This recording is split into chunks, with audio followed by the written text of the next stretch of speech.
Do not be afraid of the problem. Huwag tayong matakot magtanong ng problema.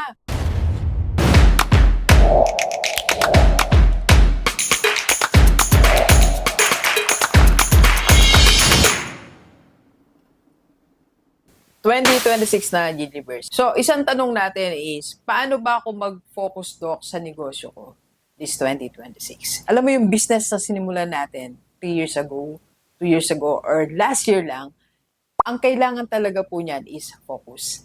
Ang kailangan niyan ay attention natin. And yes, marami sa atin nagbibigay naman ng time, nagbibigay ng attention, nakafocus naman tayo dyan, pero bakit hindi siya nag-grow? Maybe hindi natin alam kung ano ba talaga yung aspeto na dapat natin tingnan sa negosyo natin as an entrepreneur or as a business owner, hindi lang basta operator. Alright? Pag-usapan natin. So, 3 ways to focus on your business this 2026. First, gayahin natin ang Elon Musk style. Ano ba yung style ni Elon Musk? You know, I heard the story kung paano nagdi-deal si Elon Musk sa mga negosyo niya na hindi naman ordinary business lang. Imagine kung gaano kabibigat, kahihirap ang negosyo ni Elon Musk. Pero hindi lang isa, hindi lang dalawa. Meron siyang multiple businesses. Paano niya ginagawa?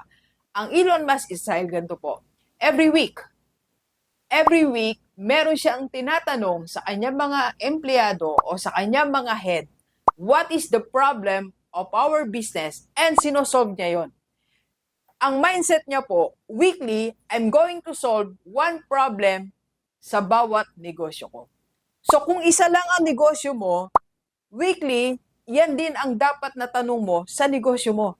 Ano yung problema ng business ko na dapat kong isolve? So with this, meron kang tatlong mindset. First, ikaw ay isang problem solver. So everyday, gumigising ka for that purpose. Alam mo lagi sa sarili mo, I'm going to solve a problem. Pupunta ako sa office ko kasi meron ako isosolve na problem. Pag tinawagan ko yung sales team leader ko or kung sino may department head ko, alam ko na ang sasabihin niya sa akin, problem. I am expecting problem because I am a problem solver. So, second, na mindset natin, do not be afraid of the problem. Huwag tayong matakot magtanong ng problema. Kasi minsan pagkausap natin mga empleyado natin, mga leaders natin, gusto natin light lang. No, it's not a light conversation. It's a hard conversation. Kasi meron siyang sasabihin na problema. So sa bawat pakikipag-usap mo, may na-expect kang problem. So huwag kang matakot pag bawat buka ng bibig ng kausap mo, ng empleyado mo, problema. Don't be afraid of the problem. You know why? Because every problem na sinosolve mo, that means nag-grow o tumataas ng level ang negosyo mo. Nalala ko problem namin sa lahat ng kumukuha ng Kaiser. Ang problem talaga namin, hindi ko ma-accommodate sa personal FB ko.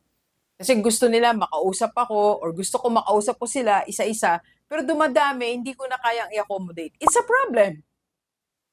Halos hindi na ako makatulog, halos naano na ako yung sumakit na yung mga kamay ko, kausap sa kanila. So we solve the problem. Ang problem namin is hindi na sila pupunta sa personal FB ko. Doon pa lang sa inbox, sa page namin, naku-close na yung deal. And I cannot do that alone. So naglagay po ako ng mga sasagot. Ang problem naman, bisan sino ba ang naka-assign dito, nag-overlap. So what we did, we solve another problem.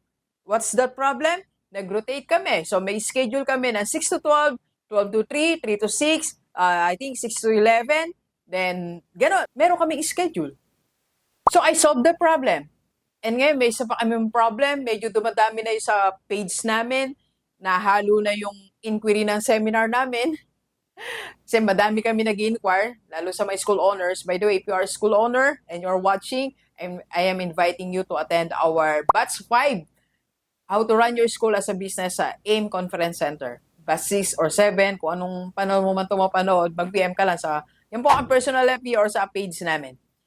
So what we are doing right now is slowly, hiniwalay namin yung inquiry namin. That's why meron kaming page ngayon, IMG Rockstar. So yan po ang page namin. Legit po yan. So dapat ayan ang mindset mo as a business owner. Yan ang focus mo. Problema ang focus mo. Hindi happiness sa loob ng office mo. Kaya kung gusto mong maging happy, pwede kang mag-coffee sa labas, maipagkwentuhan sa family mo, o mamasyal ka ng konti, yun ang happiness. Pero hindi mo dapat hinahanap yan inside your office. Because your office is a venue to solve problems. And problems or solving problems is not a happy moment. So if you really wanted to be happy, go out of your office. Alright? So, kailangan yan ang mindset natin. The Elon Musk style. Solve your problem. And second, what are you going to focus this 2026? Is number 2 is you have to think of the formula profit first. I'm reading the book, nandun sa kabilang table. Profit first. So yan ang dapat nating focus as a business owner, not activity. Hindi ka dapat nagpo-focus sa calendar mo lang. May activity dito, doon, dito.